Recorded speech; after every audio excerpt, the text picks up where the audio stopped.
안녕하십니까. EBS 미래교육과 신종호입니다. 한 아이를 키우는데 온 마을이 필요하다라는 아프리카 속담은 너무나 유명하죠. 학교 안에서의 공교육 역시 중요하지만 학교 밖에서 이루어진 교육 역시 매우 중요합니다. 또 온 마을이 배움터가 되고 꿈의 토양이 되기 위해 가정, 학교뿐만 아니라 지역사회가 함께 해야 되는데요. 마을 교육 공동체를 통해 아이들의 성장을 지원하고 또 꿈을 키워주는 꿈의 학교에 대해서 더 자세히 오늘 이야기해 보겠습니다. 같이 해주실 분들을 소개합니다. 상상하는 모든 것을 이룰 수 있는 꿈의 학교입니다.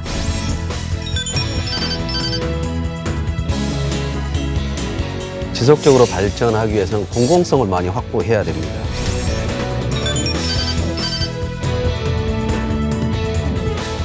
마을의 지역 주민과 충분한 대화, 긴밀한 소통이 필요하지 않나.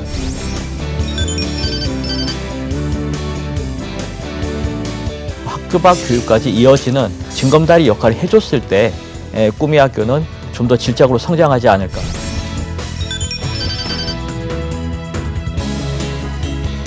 배움은 학교 안과 밖을 가리지 않고 존재한다.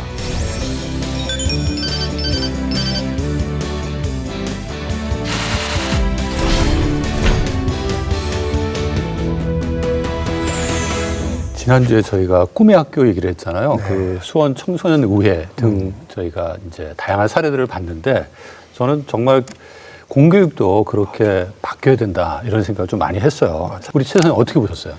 저는 왜 우리가 밖에서 자꾸 이런 것들을 하고 있는 걸까에 그렇죠. 대한 어떤 그 고민의 지점이 생겼어요. 진짜 학교 그 자체가 꿈이 학교가 되는 그날을 위해서 우리가 좀 뭔가 좀 해야 되겠구나라는 어떤 그런 생각이 들었는데 오늘은 이제 주제가 이제 또 마을 학교입니다. 마을 학교는 또 어떤 개념일지 진짜 궁금한데 어떻게 대표님 한번 마을 학교에 대한 개념부터 한번 좀 설명 좀 해주실래요?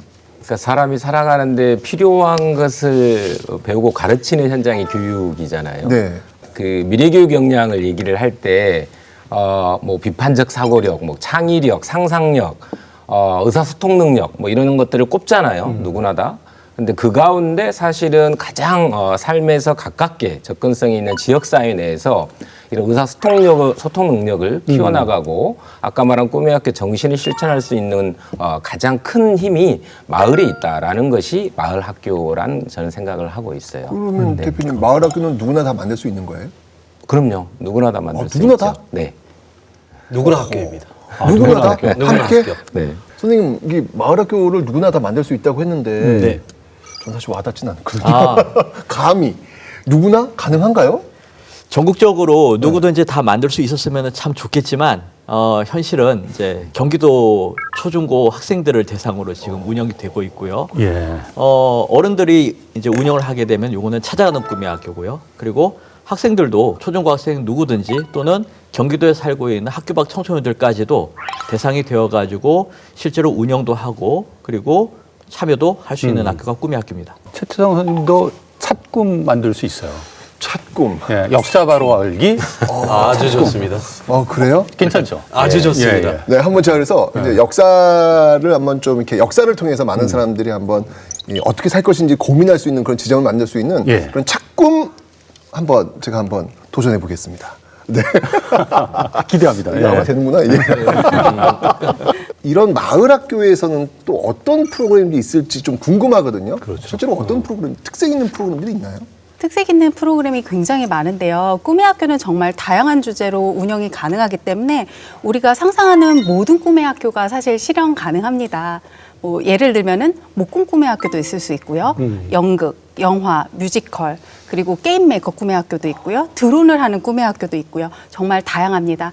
만꿈은 이제 학생들이 만들어서 하는 거고, 찻꿈은 이제 지역사회, 마을에서 이제 학교를 만들어서 운영하는 그런 꿈의 학교라고 한다면 또 다꿈? 다 같이 더불어 하는 학교는 이제 지역 기관이나 기업들이 참여하는 건데 이 찻꿈이나 닷꿈의 경우에 지역사회 또는 기관의 참여들이 얼마나 활발한지 궁금하거든요. 김 과장님. 네네. 찾아가는 꿈의 학교를 운영하기 전에 저희들이 이제 그 워크숍을 운영하는데요. 제가 깜짝 놀랐습니다. 그 마을 사람들이 마치 그 왜 그런 장면 보셨죠? 말이 우리에 있는데 탁 열면 팍 질주하고 하는 거. 이거 과장이신 것 같습니다. 제가 정말 너무 놀라웠고요. 인문, 사회, 뭐 예술, 스포츠 각 분야의 전문가들이 굉장히 많습니다. 우리가 이제 학생들이 찾아가는 꿈의 학교만 약 1000여 개를 운영하고 있는데 선정 그 비율이요 2대 1입니다. 그러니까 2,000명이 경쟁을 해가지고 1,000명 진짜요? 1000개를 뽑습니다. 그러니까 어마어마한 거죠. 그리고 지금도 많은 사람들이 꿈의 학교에 참여하고 싶어하고 뭐 열정이면 열정, 전문성이면 전문성 진짜 빠지지 않습니다. 또 앞으로는 우리가 청소년 단체도 이제 꿈의 학교에 참여할 텐데 뭐 보이스카우트, 걸스카우트, 뭐 우주 소년단 이런 청소년 단체까지 이제 하게 되면 그 참여가 규모가 어마어마해지는 거죠. 그렇구나. 아니 근데 제가 사실은 아까부터 이렇게 와가지고 예. 둘러봤는데 사실 매번 여기 나오신 분들의 분위기는 비슷합니다. 다 교육 전문가들이시니까 그 뭔가 이렇게 일관성이라는 게 있어요. 딱 느낌이 딱 오는데 안경 끼고. 오늘 이상하게 뭔가 이분 좀 다른데? 라는 느낌을 지금 자꾸 지금 제가 뭐지? 라는 생각이 들고 있어요 지금요. 저기 교육 그러니까 예를 들면 뭐 저 학교나 뭐 그런 느낌은 아니시는데 혹시 하시는 일이 어떤 아, 저는 본업은 도예가입니다. 봐요. 아티스트. 네. 그러면 오늘 나오신 게 혹시 그 마을에서 이 꿈의 학교 뭐 이런 걸 혹시 하시는 건가요? 네, 저는 이제 본업은 도예가인데 오늘은 이제 경기도 교육청 꿈의학교 꿈꾸는 도자 예술가의 교정으로서 참석하게 되었습니다. 꿈꾸는 도자 예술가 학교. 네. 야, 명칭도 되게 멋진데 멋지네요. 실제 도예가로부터 어떻게 우리 아이들이 꿈을 키우고 있는지 한번 보면서 이야기를 나누시죠. 예. 너무 궁금하네. 알록달록 단풍이 물든 평택의 한 공원. 아침부터 마을에 사는 초등학생, 중학생 친구들이 모였습니다. 다들 여기 왜 모인 거예요? 지금 에코티어링을 하려고 하는데요. 지금 6조로 나누려고 하는 중이에요. 이 친구들은 숲을 통해 생명의 소중함을 배우고 적성과 특기를 찾는 마을숲 탐험가 꿈의 학교 학생들인데요. 생태교육 연구소를 운영하는 마을 주민들이 아이들을 가르치고 있습니다. 오늘 수업은 숲속 지도를 보고 숲속에 숨겨진 미션을 찾아 수행하는 에코티어링 수업. 퀴즈부터 사진 찍기 미션까지 15가지의 미션이 있는데요. 주어진 시간은 2시간. 모두 성공할 수 있을까요? 첫 번째 미션, 맹꽁이 찾기. 얘들아, 맹꽁이가 뭘까? 이거 사진 찍자. 이건 두꺼비 아니야? 이거 두꺼비 같아? 그럼 1번으로 할까? 아니야, 2번. 몇 번이에요? 나도 모르겠네. 2번인 것 2번인가? 같은데. 2번. 다음 미션은 숲속에서 놀기. 와. 아이들이 숲에서 네, 노는 로망인데, 법도 나도 저런 거 해보고 배우고 좀 싶은데. 더 자연과 친해지도록 하기 위한 미션인데요. 나뭇잎. 그 다음은 나뭇잎이 필요한 미션. 얘들아, 와! 일로 와. 사진 찍자. 나도 볼래. 이놈 됐다. 어디? 이렇게 나와. 잘 나오는지 보여줄 수 있어요? 아, 네, 여기 이렇게 나오거든요. 저는 안 나왔어요. 문제를 함께 해결해가는 법을 배우고 몰랐던 지식을 깨닫는 아이들입니다. 자연에 대해서 잘 알게 되는 것 같고 재밌고 자유로운 것 같아요. 숲속에서 하는 미션을 끝낸 뒤 다시 출발 지점으로 돌아온 친구들. 아직 할 일이 더 남았습니다. 이번엔 아주 특별한 식물을 만든다고요?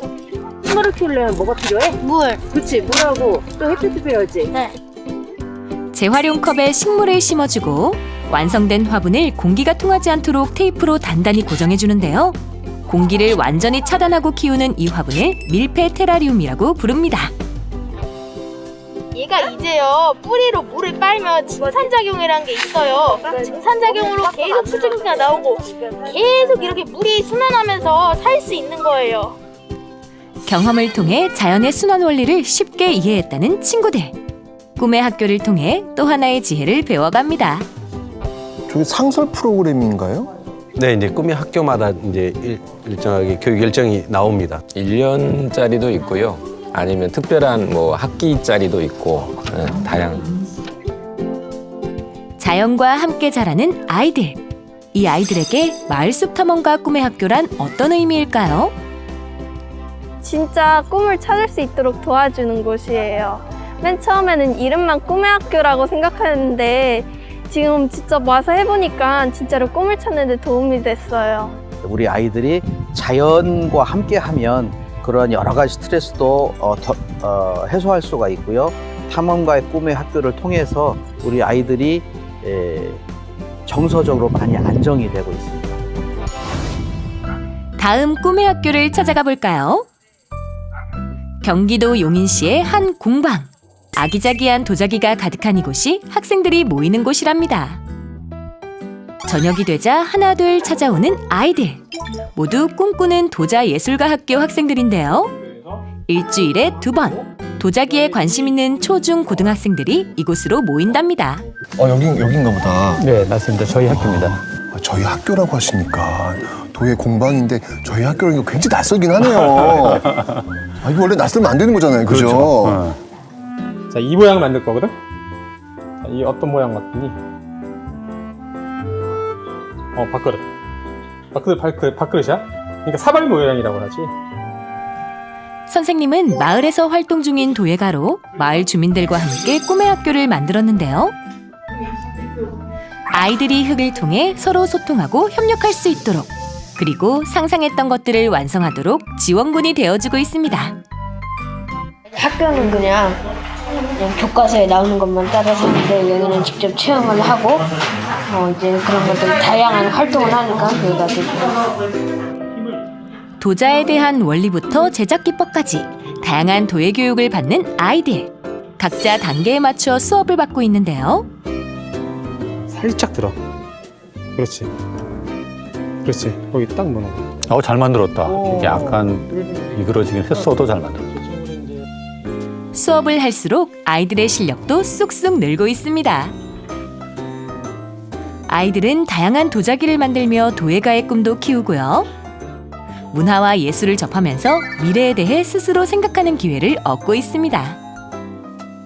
직접 와서 체험도 하고 직접 작품을 만들어서 가져가기도 하고 그러니까 뿌듯함이 있었고, 친구들이랑 이렇게 같이 합작해서 창작 활동도 하고 같이 즐겁게 하는 게 재밌었어요. 이렇게 완성된 도자는 마을에 판매하고 모인 수익금은 마을 어르신들에게 기부한다는 아이들. 마을 안에서 더불어 함께하는 공동체도 경험합니다. 꿈의 학기를 계기로 좀 더 직접적으로 전달하고 그러다 보니까 되게 제 손으로 아주 작지만 소소하지만 그런 노인분들을 도와드릴 수 있다는 게 되게 행복했어요.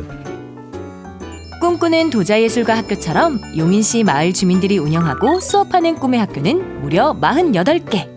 마을과 학교가 아이들을 함께 키우고 있습니다. 이번엔 마을의 낙후된 공간을 바꾸기 위해 또 다른 프로젝트를 준비하는 학생들. 도자기 벽화를 만들어 하나의 작품으로 만들 예정입니다. 되게 꿈의 학교란 놀이터인 것 같습니다. 새로운 도자기도 만들면서 되게 즐겁게 놀 수 있어서 놀이터인 것 같습니다. 제 진로나 제 취미, 제 성향을 알아가는 것 같아서 그게 약간 마치 도화지에 새로운 그림을 그리는 스케치하는 그런 활동과 비슷하게 생각해요. 아이들이 행복할 수 있도록, 더 많은 꿈을 꿀 수 있도록 온 마을이 함께 만들어가는 학교 밖 학교, 꿈의 학교입니다. 정말 꿈의 학교를 통해서 자기가 저 일을 정말 좋아하는지 잘할 수 있는지를 경험한다는 건 되게 중요한 자산이 될 것 같아요. 그렇죠. 저는 경험이 결국은 자기의 꿈, 진로 이런 것에 터전이 될 수밖에 없다. 정말 이런 것들은 지역사회하고 연계해서 많이 활성화될 필요가 있는 것 같습니다. 선생님은? 아니 저는 이렇게 보면서 자꾸 이게 너무 신기하고 이렇게나 그렇죠. 많다는 게 보면서도 이게 아직도 좀 긴가민가 하는데 연구님 현실입니다 지금. 현실 한번 좀 설명 좀 해주세요. 어떻게 생각하세요 보시면서? 우리가 상상하는 모든 주제를 다 꿈의 학교로 할 수 있거든요. 말 그대로, 글자 그대로 꿈의 학교입니다. 상상하는 모든 것을 이룰 수 있는 꿈의 학교입니다. 그런 학교 저렇게 많이 있네요. 이웃과 우리 동네 사람들이 우리 아이들의 스승이 되고 또 배움을 도와주는 곳곳의 현장들이 정말 많다 이런 느낌이 전 들었었고요. 그러니까 말 그대로 온 세상이 배움터죠 뭐. 이게 보시면서 저거 당연한 걸 왜 이렇게 나 놀라지? 뭐 이렇게 지금 보시는 거죠 지금? 너무 신기하네요. 사실 이렇게 당연한 건 아닌 것 같아요. 상당히 좋은 새로운 그러니까. 그 교육 운동이 아닌가라는 생각이 좀 들고 그러네요. 그런 측면에 좀 궁금한 게 네. 원래 교육에 관심이 많으셨어요? 네, 원래 어렸을 때 꿈은 미술가이면서 교육자였긴 했는데요. 그 어렸을 때 제 가정 형편이 그렇게 좋지 않아가지고 이제 뭐 특히 도자를 한다니까 주위에 만류도 많으셨고 좀 어려운 상황이었는데 불구하고 의지를 가지고 나름 재밌게 이 도자 작업을 하고 있는데 참 희한하게 그 어렸을 때 항상 저를 관심 있게 지켜봐 주시고 도와주시는 주위에 어른들이 상당히 많으시더라고요. 그래서 살면서 이거는 나름 제가 이제 환원을 해야 되는 뭐 일종의 뭐 책무도 있다 생각하여 그 지역에 이제 중학교 교장 선생님, 포국중학교 교장 선생님, 그리고 마을 이장님, 그리고 어머니 반분대 분들, 그리고 뭐 지역 아동센터 센터장님, 그리고 학부모 대표님 여러분들이 이제 그 꿈의 학교를 제안해 주셔가지고 이제 올해 저희가 이제 3년째 진행하고 있고요. 제가 가르치는 거는 도자의 기술과 기법 정도 그리고 나머지 부분에서는 학생들이 자기 주도적으로 판단하여 수업을 재밌게 할 수 있게끔 저희는 이제 판을 깔아주는 역할 정도를 이제 하고 있습니다. 네. 아니 근데 사실 학생들 이거 지금 25명이라고 했나요? 네. 이게 거의 한 반인데 사실 학생 한 명 이게 상대하기도 쉬운 게 아닌데 안 힘드세요? 포고교육 협의체 운영분들이 조금 약간의 갈등은 물론 있었죠. 하지만 아주 건전한 갈등이라 생각을 하고 이러면서 이를테면은 그 마을 분들이 우리 학교를 관심 있게 쳐다봐 주시는구나 하는 부분에서는 뭐 괜찮다고 생각하고요. 어려움은 없었어요? 네, 그 정도 어려움은 뭐 당연히 있어야 된다 생각한다고 말씀드립니다. 이게 어려움이 있을 것 같아요. 사실 그러니까 지난주에도 저희 꿈의 학교 얘기하면서 약간 그 운영상의 어려움을 좀 말씀하셨는데 경기도교육청 같은 경우에 어떤 지원을 하고 있는지 좀 구체적으로 한 주 동안 좀 검토를 좀 하셨을 것 같아요, 우리 장학관님께서. 네, 어떤 지원을 하고 있나요? 꿈의 학교는 이제 자율적으로 운영하도록 하고 있는데 그 자율이라는 게 쉽지가 않잖아요. 자기 규범을 자기가 만들고 자기 콘텐츠를 만들고 운영할 수 있어야 되고 또 성찰하면서 다시 그 새로운 계획을 하는데 선순환해야 되는데 이런 그 자율성이 단숨에 키워지는 게 아니기 때문에 계속적으로 워크숍도 하고 또 컨설팅도 하고 이렇게 하면서 이제 그런 그 꿈의 학교의 가치나 철학을 나누고 저렇게 도자 꿈의 학교처럼 좋은 꿈의 학교의 사례들을 또 이렇게 서로 소통하면서 그렇게도 하고 저희들이 이제 행정적으로도 지원을 해드리고 또 실행 계획을 세울 수 있도록 저희들이 이제 뭐 지원하면서 그렇게 키워가고 있습니다. 경기도에 몇 개 꿈의 학교가 있는 거예요? 모두 합하면 약 1,900여 개가 됩니다. 1,900여 개요? 네네. 아니 다 못 보겠네. 좀 둘러볼까 했는데 그렇게나 많아요? 네. 의외로 그 공공기관에서도요 관심을 많이 가지고 참여하고 있고 또 전액 기부해서 또 꿈의 학교를 운영하는 데도 있고 내년에는 이제 청소년 단체들이 한 200~300여 개 꿈의 학교를 또 이제 운영할 준비를 하고 있고 그렇습니다. 우리가 이제 1,900개 학교를 다 볼 수는 없지만 그렇죠. 그 학교들의 공통된 특징이 좀 있을 것 같아요. 꿈의 학교는 이런 학교다라는 측면에서 어떤 특징이 좀 있을까요? 두 가지를 말씀드릴 수 있을 것 같은데요. 첫 번째 특징은 특정한 형식이 없다는 게 특징입니다.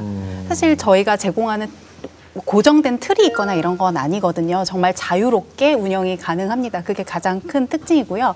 두 번째 특징은 무학년제로 운영된다는 것이 특징으로 들 수 있습니다. 사실 요즘에는 이제 외동인 경우가 많잖아요. 그래서 다른 친구들을 만나고 이러면서 이타심도 배우고 그리고 또 자기의 의사를 전달하는 의사소통법이라든가 이런 것 등을 배웁니다. 그리고 또 한 가지 특징을 더 덧붙여서 말씀드리자면 이 꿈의 학교는 주제를 통해서 학생들을 만나게 되거든요. 어떤 이유에서 공교육의 학교에서 부정적인 평판을 얻은 학생이 있을 수 있잖아요.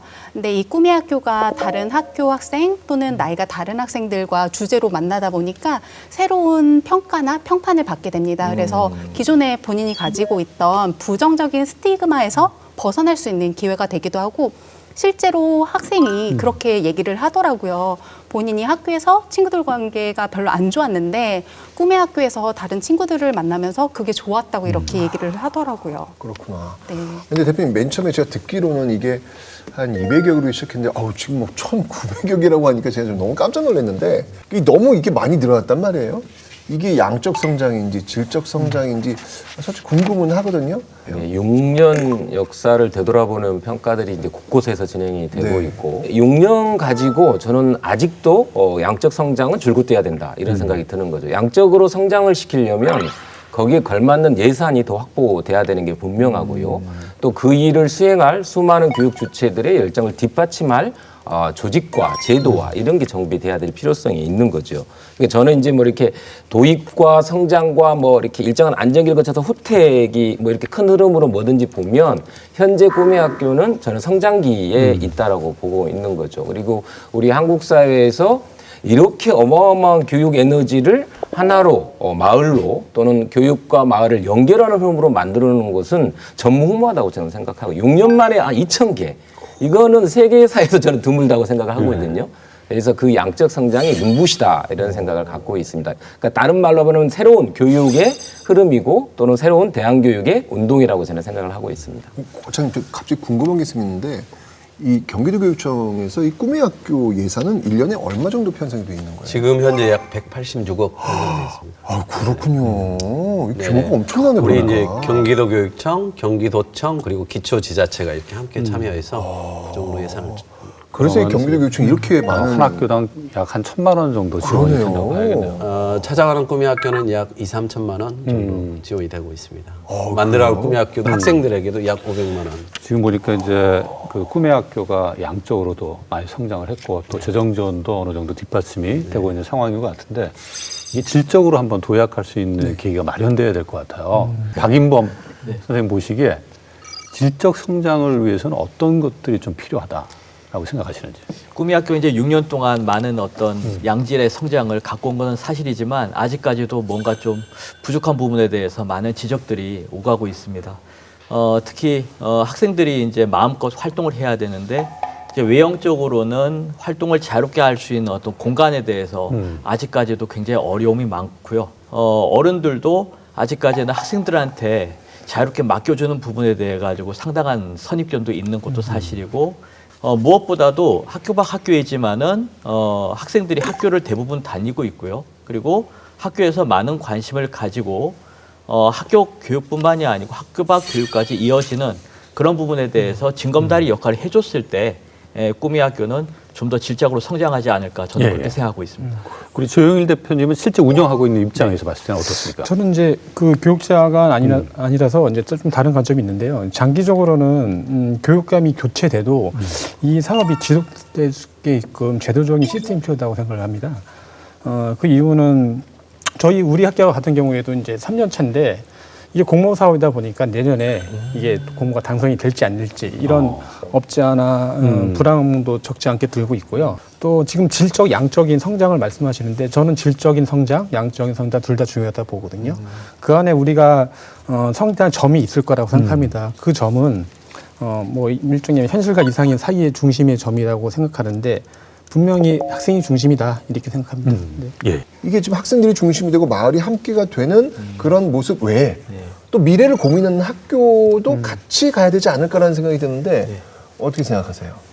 사실 꿈의 학교가 뭐 학생이 원하는 것을 아주 자유롭게 거침없이 도전한다고 해서 사실 학생들이 자신이 좋아하는 것만 하는 것으로 이렇게 알고 계시는 분들이 굉장히 많은데 사실 그건 아니에요. 몇 년간 이 꿈의 학교를 좀 지속적으로 이렇게 참여하고 또 운영한 학생들 같은 경우에는 이런 어떤 사회적 가치를 배우는 부분에 대해서 매력을 느끼고 계속하고 있는 친구들도 상당히 많습니다. 그래서 이 학생들 같은 경우에는 우리가 살고 있는 마을을 위해서 또는 내가 지금 꿈의 학교를 주제로 하고 있는 그런 부분들에서 어떻게 하면 좀 사회에 이롭게 할 것인지에 대해서 굉장히 많은 고민들을 하고 또 실천하는 학생들이 굉장히 많습니다.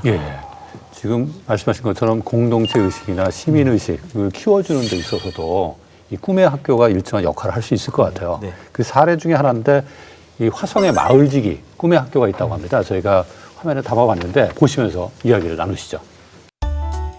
경기도 화성시에 위치한 작은 마을. 이곳에는 마을을 지키는 특별한 사람들이 있다고 합니다. 소독제가 한가득 담긴 박스가 보이고 모이자마자 노란 조끼를 입고 장갑을 착용하는 학생들. 마을지기 이제 다 같이 출발!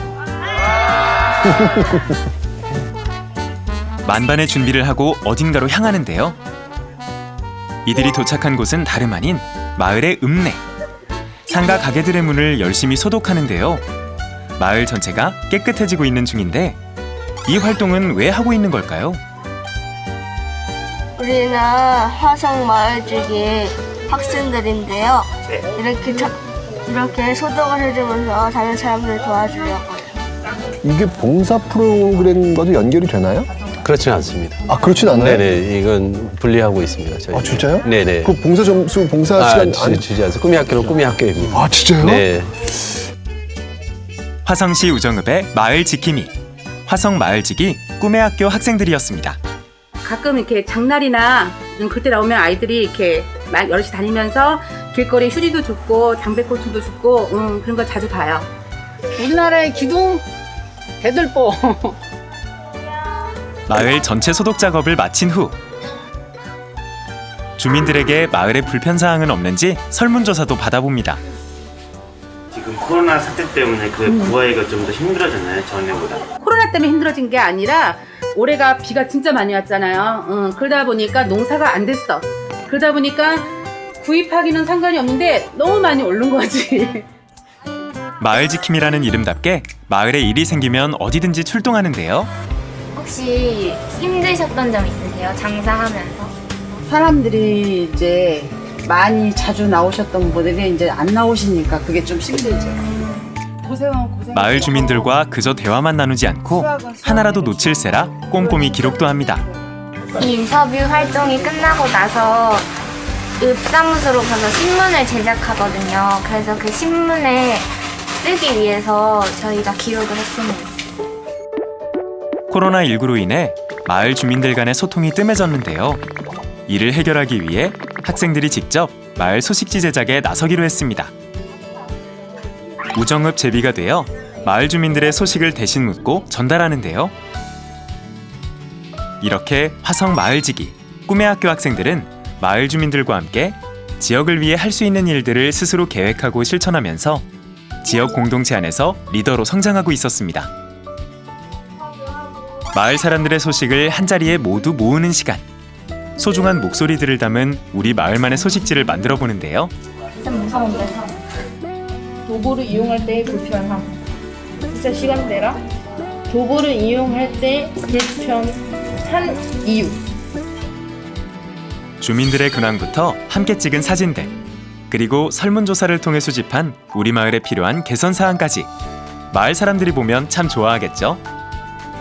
저렇게 소식지가 만들어지면 지역 사람들한테 이렇게 같이 공유될 수 있도록 지원을 해주나요? 네. 운영비에 다 할 수 예. 있는 그런 재료비가 다 구입 가능합니다. 그냥 하고 싶으면 할 수 있는 여건이 제공이 된다는 말이네요. 네, 그렇습니다. 야, 이거 신박하네. 이거 신기하네. 코로나로 인해서 이제 단절된 소통을 이제 이 소식지로 더 잘 해결이 될 수 있지 않을까 그런 생각이 들어요. 오전에 만났던 어른들을 다시 찾아가 직접 만든 마을 소식지를 전해드립니다. 아이고 고맙습니다. 아이고. 아, 두 장에? 네. 지역 문제를 스스로 찾고 해결 방법을 논의해 지역 발전에 앞장서는 마을지기들. 이들이 우정읍의 희망이자 자랑이라고 합니다.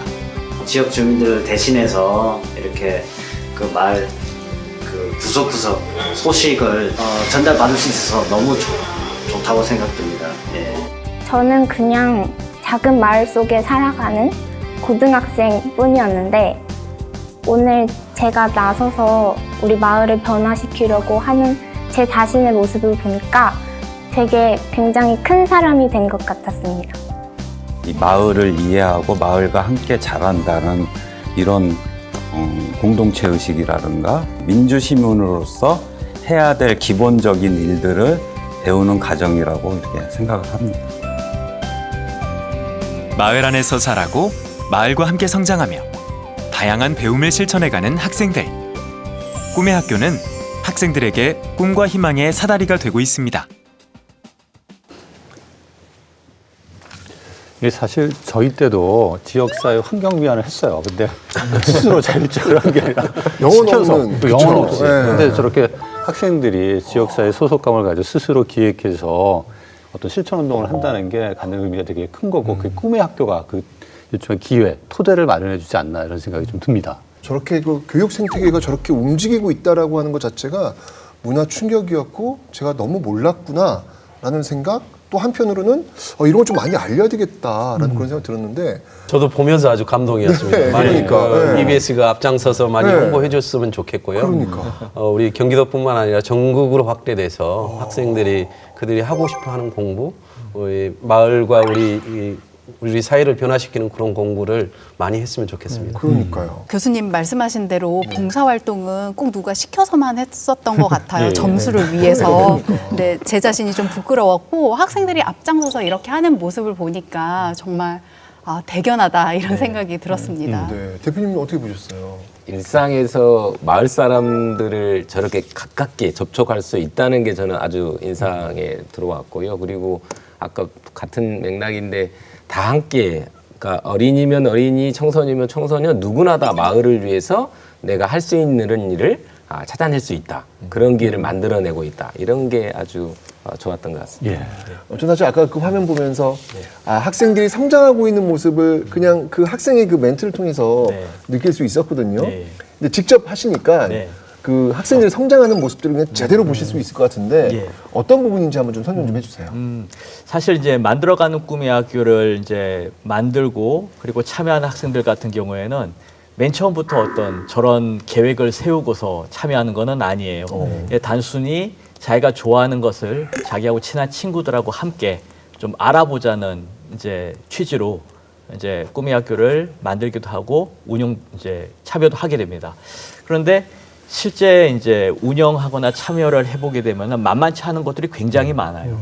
사실 만들어가는 꿈의 학교는 50% 이상 같은 학교의 학생이 함께 참여할 수가 없습니다. 그러면은 내가 모르는 다른 학교의 친구들, 다른 어떤 급의 친구들을, 동생들을 함께 이제 데리고서 운영을 해야 되거든요. 그러다 보게 되면은 뭐 이제 학생 모집이라든지 또는 수업 운영이라든지 예산 처리라든지 공간 확보라든지 이런 것들이 말 그대로 쉽지는 않습니다. 그런데 이런 것들을 또 나름대로 해결하는 방법도 다르지만 어찌어찌 그냥 아이들은 또 나름대로 해결 방법을 가지고서 모색을 하고 있고요. 그리고 그 속에서 자연적으로 이제 성장을 하면서 꿈의 학교 이제 매료가 되는 거거든요.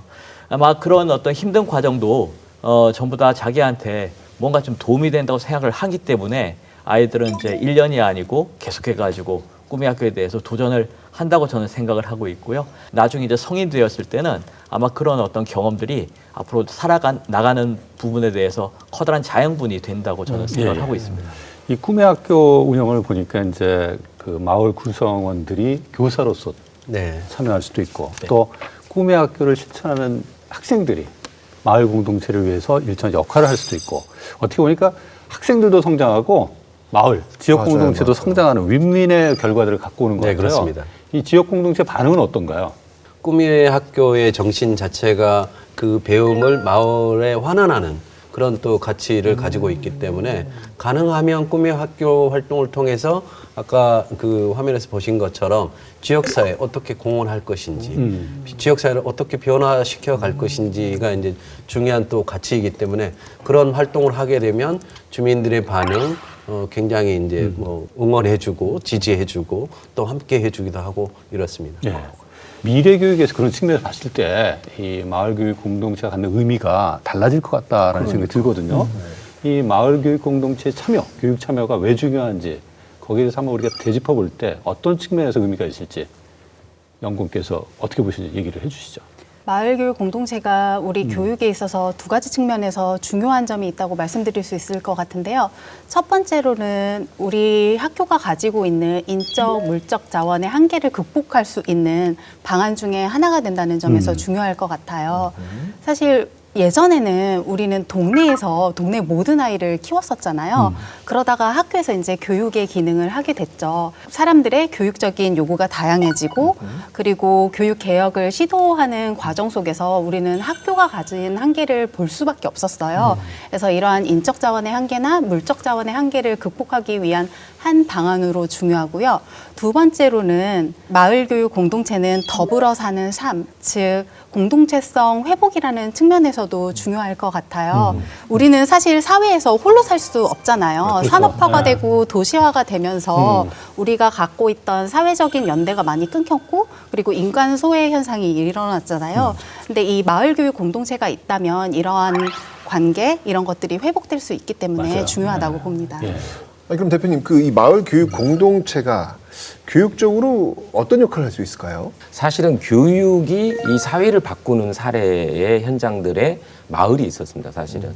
가령 우리가 가본 덴마크나 영국이나 독일, 우리가 아는 유럽의 많은 사회가 이렇게 크게 변화한 근본 바탕에 학교가 있었고 마을이 있었어요. 근데 학교는 학교대로 갇히고 마을은 마을대로 또 다른 어떤 노릇도 하지 못했을 때는 그 힘을 발휘하지 못했던 거죠. 그러니까 제가 보기에는 이 마을과 교육이 만나서 실제로 거대한 품을 만들어낸다는 것은 그 속에서 배워지는 공동체, 방금 말씀하신 공동체성이나 이 민주 시민 의식을 기르는데 이것만큼 훌륭한 한마디로 정책 방향은 없다라고 좀 보는 거죠. 그래서 우리가 꿈꾸는 마을 교육 공동체가 저는 앞으로의 그 교육에 있어서 대단한 의미를 지니고 있다라고 생각을 하고 있습니다. 실제 이제 지금보다 꿈의 학교가 질적으로 성장을 하려면 이 마을 교육 공동체, 지역 사회하고 연계하는 게 필요하잖아요.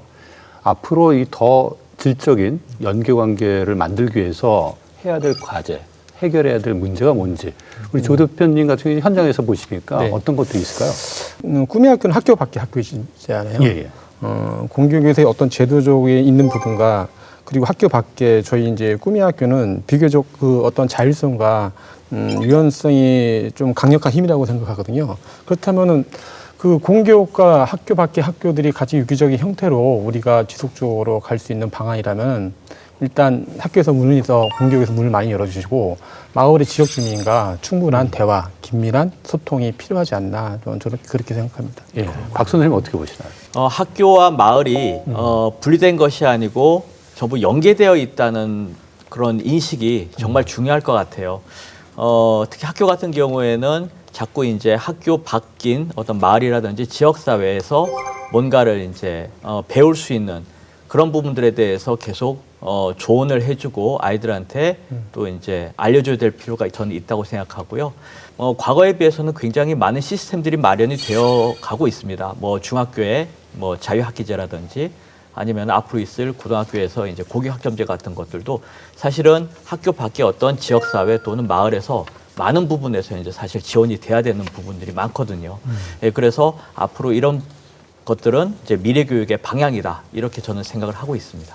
이 꿈의 학교를 운영하려면 마을에서 굉장히 많은 지원이 있어야 되는데 그 지원을 해줄 수 있는 어떤 그 네트워크, 연결고리 이런 것들이 지금 유기적으로 움직여야만 이게 운영될 것 같은 생각이 들거든요. 저는 여전히 그 부분이 이걸 어떻게 해결하지? 라는 그런 의문점이 있는데 어떻게 지금 처리가 되고 있는 거예요? 네, 경기도는 31개 시군이 있습니다. 그 시군마다 이제 꿈의 학교를 운영하는 운영 주체분들이 계시고 그분들이 모여서 함께 학습을 합니다.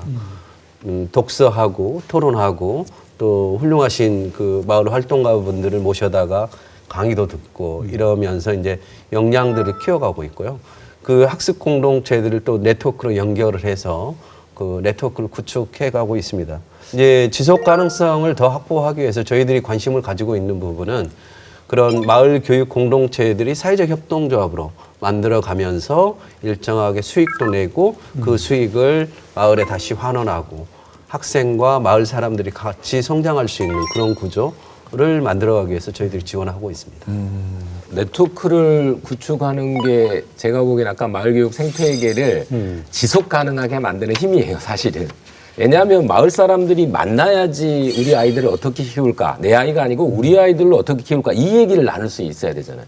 이런 공론장을 만들 수 있는 힘은 마을 사람들 또 꿈지기를 비롯한 마을 사람들이 만날 수 있는 장이 형성이 돼야 된다는 거죠. 그러니까 이거를 뒷받침해 주는 게 아까 말한 우리가 조금 말하고 있는 지속 과제이자 지속 가능성이라고도 보고, 그 경기도에서는 교육 혁신지구라고 하지만 다른 지역에서는 뭐 행복교육지구 뭐 되게 부르는 명칭이 많죠. 그러니까 다 하는 얘기는 다 비슷합니다. 다 마을교육 생태계 구축과 마을교육 공동체를 가꾸는 이름입니다. 근데 곳곳에서 이제 이게 하나로 모아지는 데는 과정이 좀 필요한 것 같아요. 시간이 필요한 것 같아요. 그러니까 이거를 어떻게 잘 할 수 있도록 도와줄 건가? 이게 저는 관건인 것 같아요. 이제 그 꿈의 학교가 마을교육 공동체의 어떤 교육 운동의 하나로서 이제 정착되고 더 발전되기 위해서는 이 어떤 것들이 필요한지 그 방향에 대해서 마무리 제언 부탁 좀 드리겠습니다. 그 꿈의 학교가 지속적으로 발전하기 위해서는 공공성을 많이 확보해야 됩니다. 그래서 저희들이 이제 사회적 협동조합으로 발전돼 가고 있길 바라고, 또 그래서 그 지원을 아끼지 않고 있고요. 꿈의 학교 외에도 우리 경기도교육청에는 이제 뭐 혁신교육지구, 몽실학교, 꿈의 대학 뭐 이런 것들이 있는데, 이러한 마을 학교들을 하나로 연결해서 온 오프라인의 학습 플랫폼을 이제 만들어가는 거죠. 벨기에 그 2030 미래교육 보고서에서 제안한 그 학습 공원을 우리 한국에서 이미 실현해 나가고 있는 겁니다. 그래서 배우고 싶은 것들을 언제 어디서나 누구나 배울 수 있는 아주 스마트한 마을 학습 플랫폼을 만들어가는 것이 이 꿈의 학교, 그리고 그 속에서 학생들과 마을이 함께 성장하고 또 민주주의도 발전해 갈 거라고 그렇게 생각합니다. 저는 학교는 당연히 학교의 전문성이 있다고 생각을 하고요. 마을에도 분명히 학교와는 다른 분야의 전문성이 있거든요. 이렇게 서로의 전문성을 존중하는 것이 필요하다고 생각을 하고요. 두 번째로는 학생을 중심에 놓고 생각해 볼 필요가 있다고 생각합니다. 사실 우리의 교육이 굉장히 입시에 몰두되는 경향이 있거든요. 근데 꿈의 학교 보셨듯이 학생들이 공부도 하고 있지만 그에 벗어나서 자신이 해보고 싶은 분야를 해보면서 성장하고 있거든요. 학생을 중심에 놓고 생각해 볼 때 무엇이 필요한지 우리가 찾을 수 있을 것 같습니다. 코로나가 알려준 교훈이 저는 있다고 생각합니다. 그러니까 첫 번째는 돌봄이란 무엇이고, 교육이란 무엇이고, 학교란 무엇인가. 이 정체에 대해서 우리는 어느 정도 많은 사람들이 비슷한 얘기를 하고 있다고 생각을 합니다. 이 마을교육 공동체를 지향하는 꿈의 학교가 지속 가능하고 또 발전하려면 배움은 학교 안과 밖을 가리지 않고 존재한다. 그리고 배움은 교과서나 또는 교실을 마을과 넘나들게 해야 한다. 이게 소중한 가치라고 보거든요. 그러니까 이런 바탕을 실현시키려면 아까 말한 이 참여하는 교육 주체들의 열정을 넘치게 할 수 있도록 도와줘야 하는 거라고 생각을 합니다.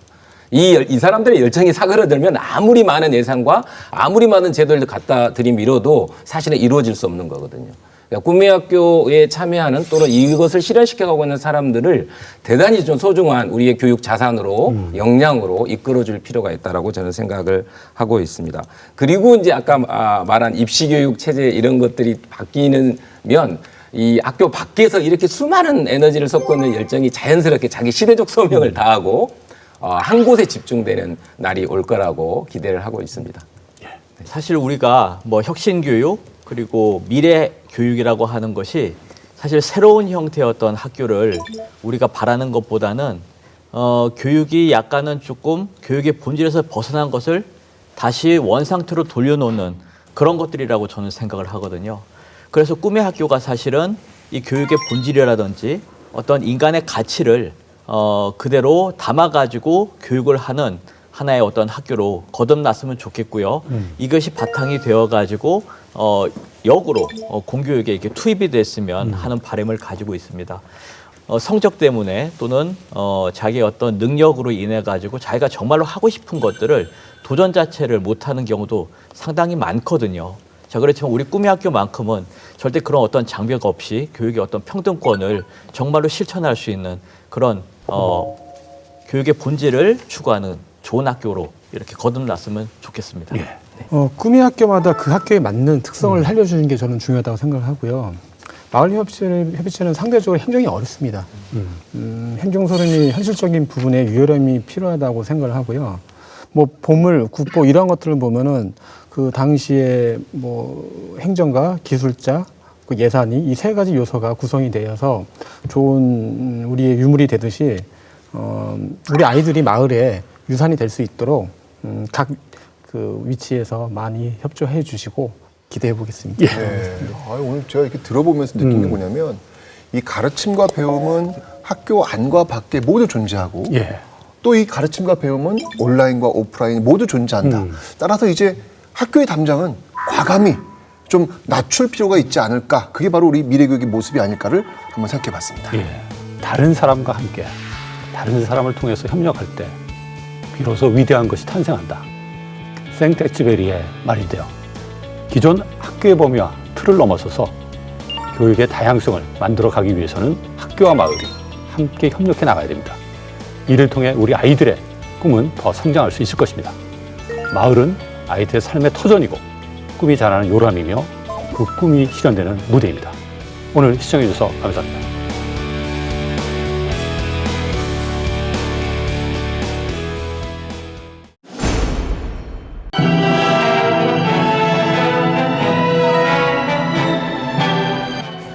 문화예술교육하면 있는 사람이 받을 수 있는 겁니다. 저희 아이와는 조금 거리가 먼 그런 느낌이 나요. 거리감이 좀 있는데요.